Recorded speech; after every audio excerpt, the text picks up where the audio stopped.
Alright, so they got neutralized, been there 10-15 minutes. We're going to go to the next step, which is wringing them out and hanging them up and letting them drip overnight. Alright, so like you said, they are neutralized, ready to go.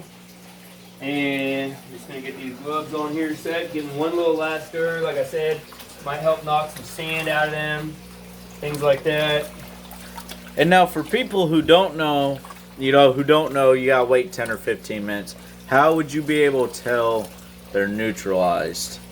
So if you don't know, what you'll do then, you'll get one of these here, get that. One way to tell 100% for sure is back to the pH strip again, as in the previous video. So tap it on there, and what do we got? We're over here at like a 6, 7-ish.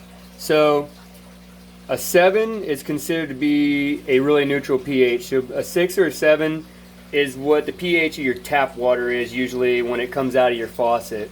So that's when you know that it is completely neutralized. And you can over neutralize, so once they are neutralized, don't expect to leave them in there for, oh, I gotta go to the store, I'm gonna leave them in there a half hour or something like that. No, because you can over neutralize, and then like I said, the oil just won't take in a hide that's been over neutralized or under neutralized very much.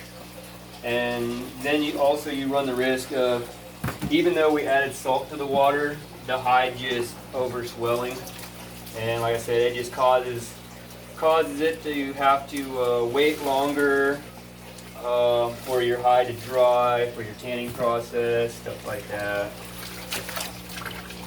And pull the plug on this. And you can do this in a 5-gallon bucket or a wash pail or a 55-gallon drum. I mean, he just has a sink, and we don't have to worry about getting the water out of the shop. Yeah, for sure. So if you just got a 5-gallon bucket, you're just doing, your first coon, your first coyote outside. If you don't do a whole lot of animals at one time, even maybe something like that, you can just take your bucket, you can fill it up with your water, you can put the acid in there, you can dump the acid out, then you can do your baking soda steps, all them sort of things. So just, yeah, you can go through the same steps with this, with even just a 5-gallon bucket at home. So we're just going through here. We want to just wring out, like I said, all this excess water on these things, as much as we can anyway, so that way there's be less water on the floor here in the shop when they're sitting here dripping overnight. And don't be afraid to, like I said, ring them up a little bit. And some people worry about it. If you do have a hide, you're worried about slipping a little bit of hair and stuff. Yeah, you probably just want to squeeze it lightly, do all that. You can even if you want, you can rinse these twice if you're worried about them being really clean. But later on, when we go through the rest of the process here, you'll see they actually go right back into some sawdust. So even if you got them really, really clean in this step, you'll be throwing them right back into a bunch of sawdust then later on down the road. So this is just my trusty stirring oar here. And we're just going to hang these hides up.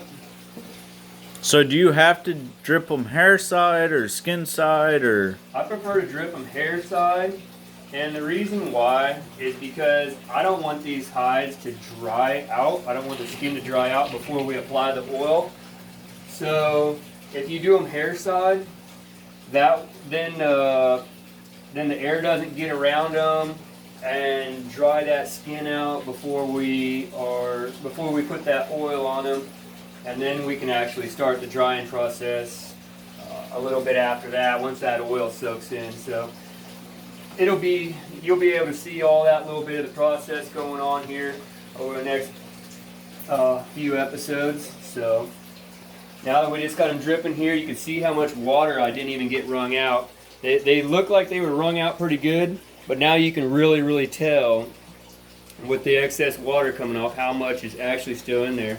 And that's why I like to let them sit for usually overnight, something like that. You don't want to let them sit too long, because then if you just let them sit too long, they like I mentioned, they will start to dry out, and then you're just gonna have trouble with them taking in any kind of oil later, because that oil will just follow that water in as it's drying out, and that hide will just suck it right up.